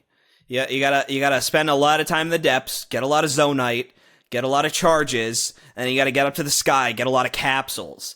And I imagine that it's because the game is kind of intended to be more of a drip feed of upgrades, like to kind of replicate the classic Zelda formula of like, yeah, we have items, they're here, but they are consumable items, and you can only get them at certain points in the map, so as you play, naturally, you're going to get more and more items, but like there's no one-stop shop throughout the game for Zonai parts. At the end of the game, there's a one-stop shop for Zonai parts. And technically speaking, you can get it at any time, but you're going to have to grind the fuck for those. But in theory, like, no matter what you're doing, you're probably going to be a good 20, 30 hours into the game before you can even conceive of getting that one-stop shop. So you might as well just play the game normally. But like, that's one of those things where it's like, a lot of games do this where it's not quite a grower, not a shower, but it doesn't get there as fast as it could, but not in such a way where it's a problem the first time. And it's like a really interesting and almost bizarre problem. Oh, no, I totally understand what you're saying, because like Cyberpunk, I think, is a pretty good example, or Cyberpunk 1.5 or whatever, it is like a good example of that, because the like the sort of intro cinematic sort of campaign and stuff is the most involved it kind of gets. It is in the first like probably like 8 hours. So like as you're slowly like getting introduced to the world and like vibing with it, you have a lot of like main story content that's like kind of pushing you through, and it's really interesting the first time. But like on repeat playthroughs, I can imagine that being a little less like interesting or yeah, it's worthwhile. It's odd. Like I feel like this is an open world thing because Breath of the Wild doesn't really do this, but that's because that game is sort of so mechanically like upfront. Like you, other than the champion abilities, you got everything you need. You got everything you need from the start. Pokemon's a series I always point to with like just like it really, in my opinion, it takes me like 5 or 6 hours in like a mainline untouched vanilla Pokemon game before I'm like really enjoying myself. Because then at that point I'll have like 3 or 4 Pokemon that'll have some decent moves, like, and I'll be feeling like cool. And I'll be feeling good. I actually have to play. Like I actually have to choose my moves, and I have to choose my Pokemon wisely. I have to focus on making a team, as opposed to when you get your starter. It's like, all right, well, he's got bite. Tackle. Like, and also it's like, okay, do I want fucking Talo this time? Okay, like, you know, like there's not really a lot of choice. Yeah. To like. So it takes a while for it to get really cooking. You know? It's the kind of thing where it's like, all right, if you're only going to play Tears of the Kingdom once, it's really not a problem that, like, becoming, like, Zonai God takes a good, like, 20 hours. But, like, on my new file that I'm doing, because I kind of want to re-experience that, like, grind, a part of me is also, like, when do I get my homing carts? Yeah, like, because I want to start building, bruh. But to be fair, if you get a lot of good fusions and a lot of really interesting like shield combos that you see like early on in the game. So it's not like fucking miserable, but like if you want to become like, I want to build a fucking tank, and I'm not gonna be able to build a tank for a good 20 hours, maybe more. And it's such an interesting way that open world games kind of like become less enjoyable on replay over time, and it's why Breath of the Wild is sort of so interesting now. For as much as I think it's maybe more like too sparse now that I've played Tears of the Kingdom, and I kind of see how they can handle that content with a bit more riz. But like, I can also Breath of the Wild starts immediately. I think is the big difference. Yeah. Like I'm playing the version of Breath of the Wild that I'm going to be playing at the end of the game at the start of the game. It's just that it's immediately interesting. You're immediately playing the fucking game, and that's what I'm immediately playing. I'm immediately playing the version of the game that I bought, if that makes sense. Whereas, like with Tears of the Kingdom, like yeah, you see all these crazy builds and shit. To be fair, again, the survivalist elements are very engaging. Where it's like, all right, well, I have 2 wings. In a Zonai capsule, and these are my only 2 wings. Where am I? So you got to make it count. Yeah, like that was sort of my thing with, and that stays fun for a while. And by the time it stops being fun, you probably got a good amount of shit. But like, I think like there's a difference between that and like the Shadow Warrior remake, where it's like, bruh, the game doesn't even get good until you're halfway down the skill tree. Oh yeah, honestly, that's what and. At least, like, that's why, like, you know, that's why fucking New Game Plus exists, and a lot of these games, too, but it's, like, really fucking annoying, because it's like, just let me get there. Like, I really like Cyber Shadow. I think that's a great indie game, but you literally get the best movement ability, like, the best movement tech and the best movement abilities, and it becomes the funnest fucking game for, like, the last 35 minutes of like an hour and a half game. And it's not bad in the first hour, but I'm like, man, I really fucking wish this game had New Game Plus so I can enjoy all these powers from the get-go. Because the levels are designed around you having them. Yeah, it's like, or better yet, you just make the game, give the player everything.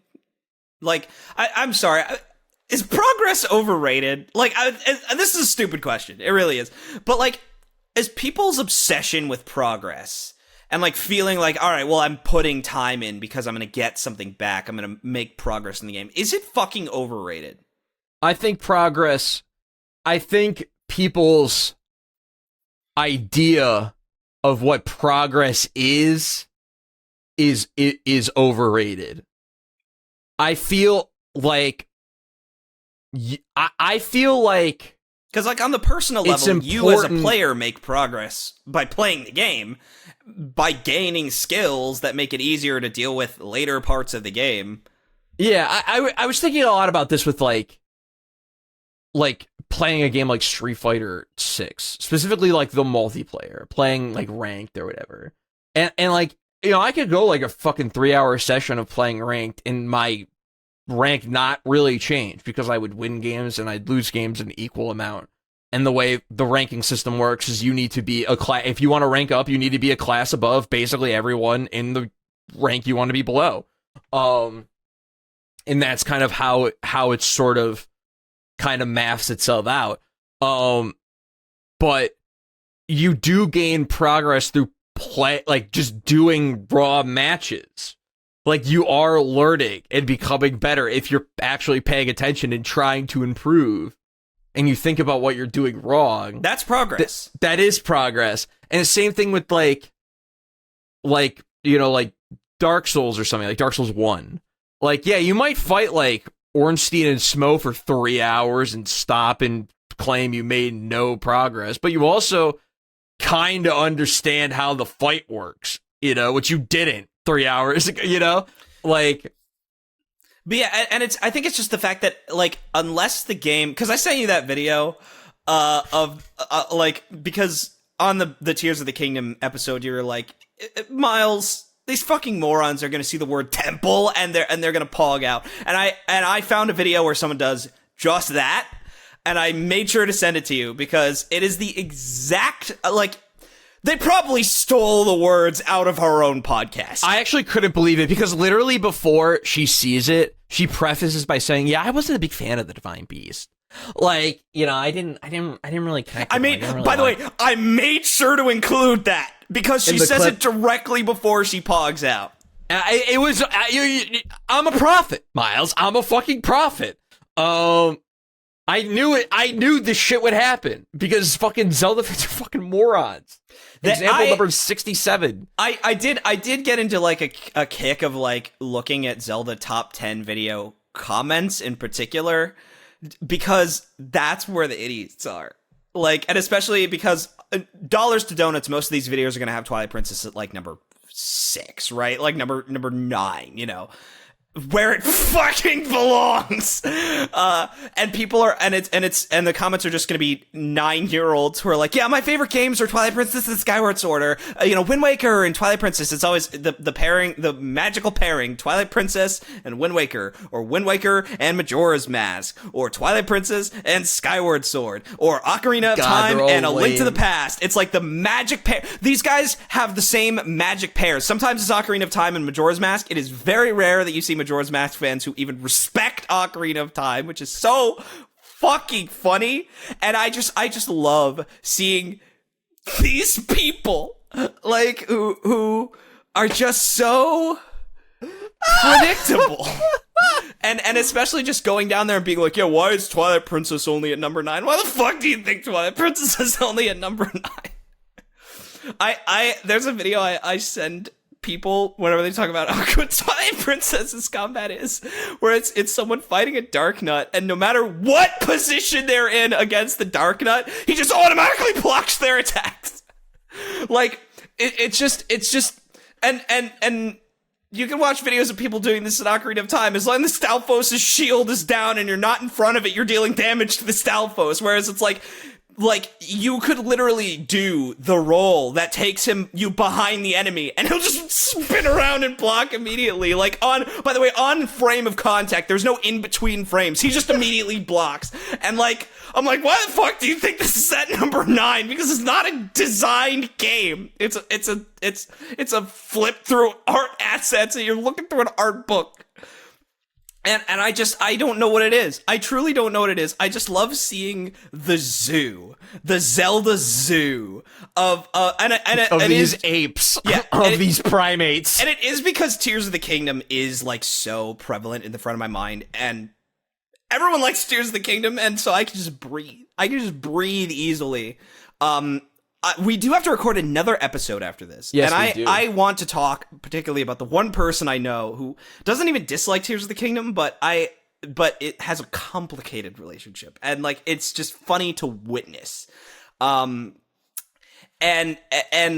so I'm getting a lot of Zelda content, and a lot of it is just generic, like, oh, top 10 best bosses, top 10 items, top 10 games, you know, just the crap that Zelda fans make, because they don't actually play these games. They don't play games.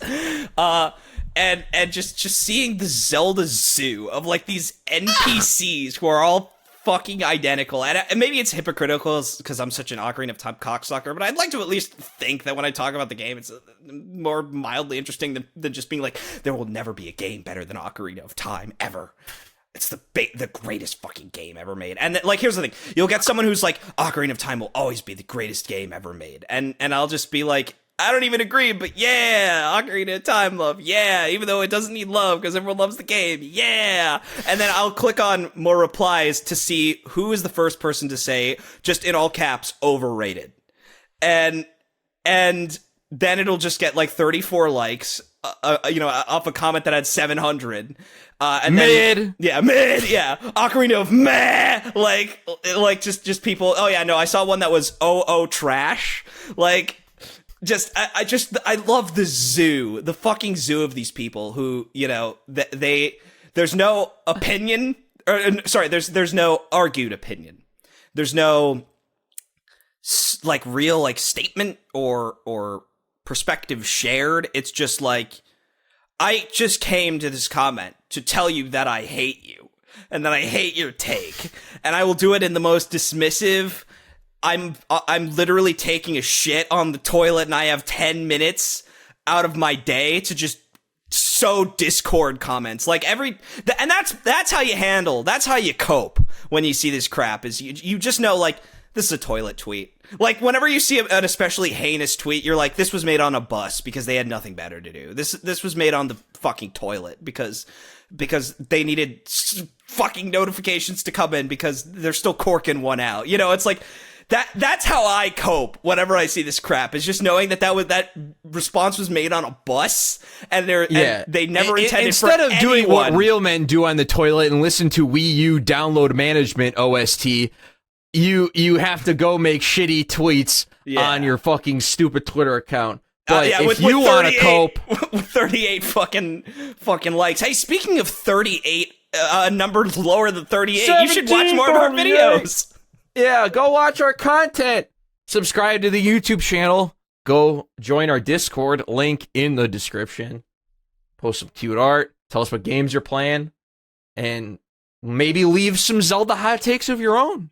Maybe. Yeah, I'm sure if you feel so inclined. I'm sure I'll never have heard them ever in my life because I don't spend all day gawking at the zoo.